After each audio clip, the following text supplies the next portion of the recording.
So thank you very much if you volunteered to make masks for all of the needs that are out there. The way I am going to show you to make masks is to do them in quantity. So I've been doing design for manufacturing for my career, so everything I do is fast but good quality, and it'll really up your productivity. I'm doing about 50 a day, just to give you an idea. Well, let me show you the features of the mask that we're going to make today. For comfort and to make sure steam doesn't go in glasses, we're going to have a nose bridge, which has metal. The metal in here is copper, making it very washable. It's insulated wire, so it's covered with plastic, and it will go through many, many washes. We're also going to have it 2 layers of cotton. So that seems to be really absorbent. If there are any viruses in the air, the cotton absorbs them. And then I'm going to show you the way that I'm going to make these to make them so easy to put on, because if they're not easy to put on, easy to take off, easy to adjust, people won't wear them. So let me show you real quickly how we're going to end up making them. We're going to have a loop on the top strings. Here's your nose bridge, so you know that's the top. We're going to have a free string at the bottom. We're going to go and pull the bottom string through that loop. We're going to pull the bottom string through that loop. And then when we put it on, we're going to take the loops and put them all behind the ear. So if you have a hearing aid, glasses, or hair, this still goes over very easily. Now it can be adjusted perfectly to the wearer. So I'm going to tie this with a little bow. I don't want it too tight because I want to be able to have good airflow. And there, I can breathe easily. It does have a form to it. And if I don't want that little bow to show, guys may not want a bow under their chin, I can tuck it up. The beauty of this is when I want to take it off, I simply unloop it. And then it's done and it's adjusted for me. So after I wash it even, I can just put it back on. It's already adjusted, and off I go to the grocery store. So let's start with our first step. Our first step is using materials. So we can use all manner of cotton wovens. They're really the best. And what I've done is I've created a pattern that's just so easy. It's just a rectangle. It's 8 inches. It's 8 inches by 10 inches. And you don't even really need to have a pattern as such. I like to make in quantity, so what I'm going to do, I'm using an old sheet. I love sheets because they're wide and they're cotton and they're soft. So what I'm going to do is I'm going to take my 8-inch width. Here we go. You can do this with a ruler as well. You don't have to use a pattern. I'm just going to notch it. And I'm going to tear it. So I'm going to tear it. And you can tell this was a fitted sheet. So go ahead and use your fitted sheets. They're just fine. There, now I have a nice long strip that's torn. And you know that it's uniform. You know that it's the right dimensions because it's torn. So you'll do that with 2 different pieces. It's kind of nice because then you can have reversible masks and they can be different patterns on either side. Mine are going to be 2 layers in 2 different patterns just to be pretty. So the first thing I do after I have torn them is I take it over to the ironing board and see, you know, we're going to have fabrics that are 45 inches wide. You'll get 4 units out of that. You'll have fabrics that are 60 inches wide. You'll get 6 units out of that. So that's the kind of quantity we're talking about. So I'm going to lay this particular pattern. It's hard to see, but this is the right side. This is the right side of my secondary fabric. I'm going to put these together and I'm going to press. You know, a lot of times when you're tearing, you're going to get kind of fluty edges. So I am going to fight this virus with this machine. My sewing machine is my weapon. And I know you probably won't have an industrial like this that has the little bells and whistles with the back stitch and the undercutter, but you can use any sewing machine. So we're going to be sewing this in long strips, just like we ripped them. So I've stitched both sides. I've created a long tube. This particular one is 54 inches wide. I'm gonna just reach my arm in and turn this thing inside out. So to get nice clean edges, I'm gonna show you how to press this in a tube. So what you wanna do is you wanna take your tube and you wanna offset a little bit like this. And there's usually gonna be one fabric that's a little stiffer than the other, so go with it.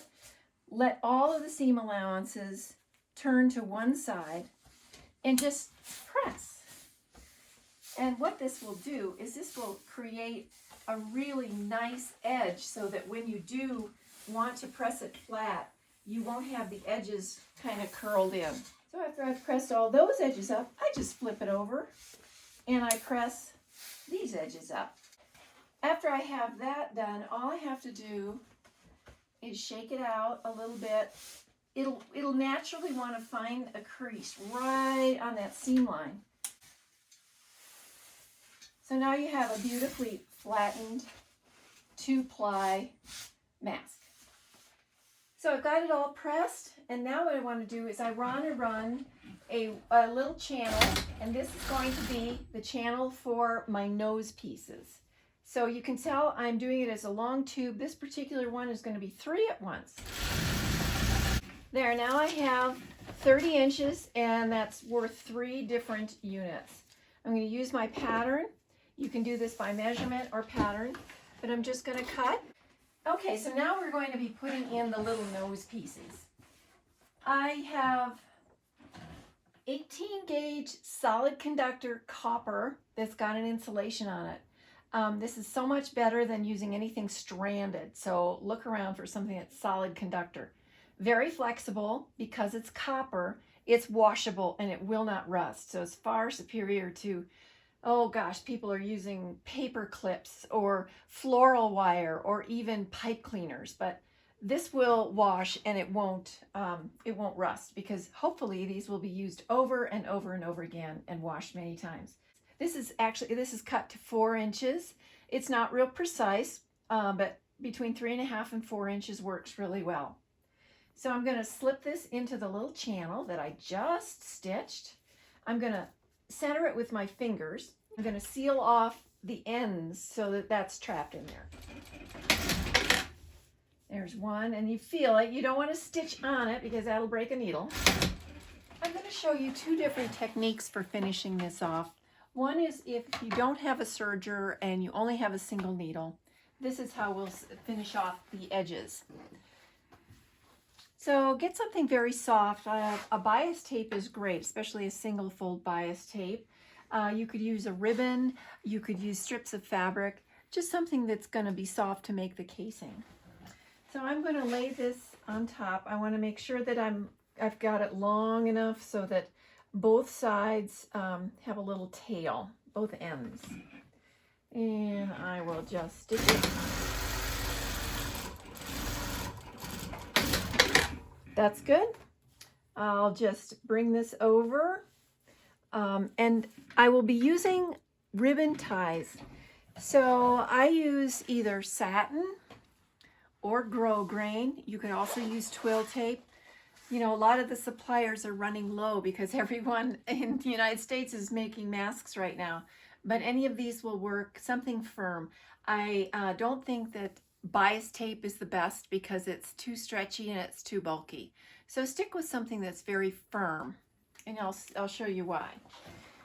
So on my machine, I actually set up tapes to give me some fixtures to measure things off so I don't have to keep doing that. And what I'm going to do here is I'm measuring off with my tape marks a 6-inch loop. So on this one we will do we'll set that in just slightly. We'll fold this over. You see I folded in the tail. Give it a stitch. And you want to go through everything. You want to stitch down that loop. Now we're going to form a casing. Make sure that your ribbon or whatever, your ribbon or twill is inside. And now we're going to stitch that closed. You want to make sure you're not catching that in the casing. So now you see I've left this open so that we could use that as a casing. I am going to now do the other side. the same way, a little tail at the top. I'm going to stitch it down.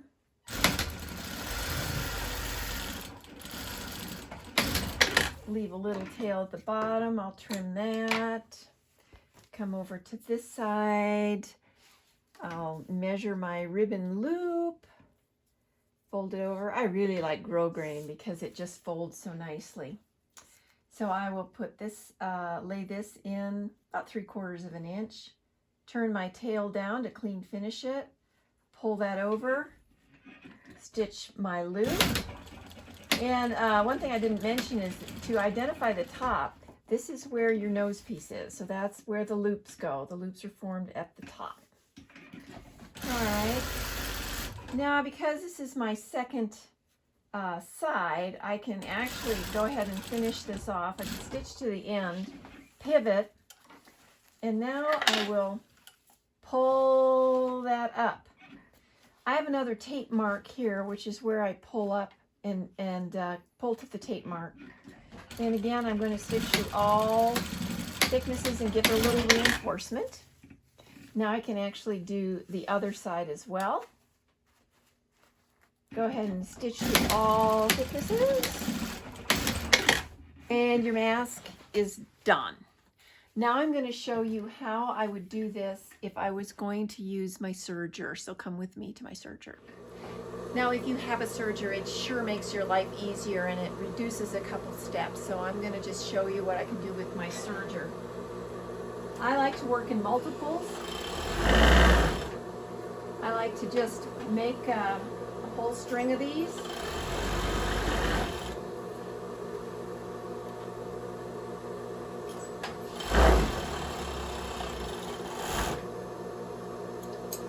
And then I flip them over. Serge the other side.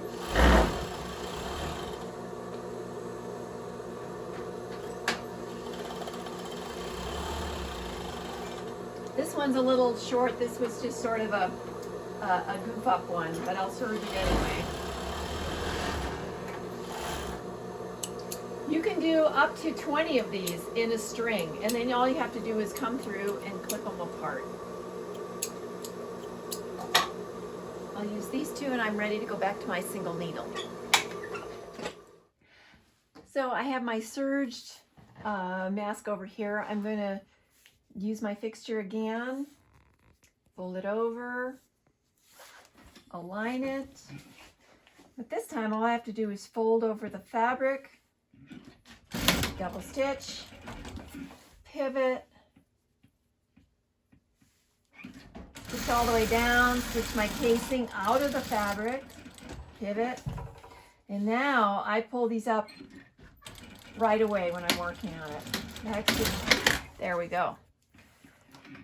Do it one more time.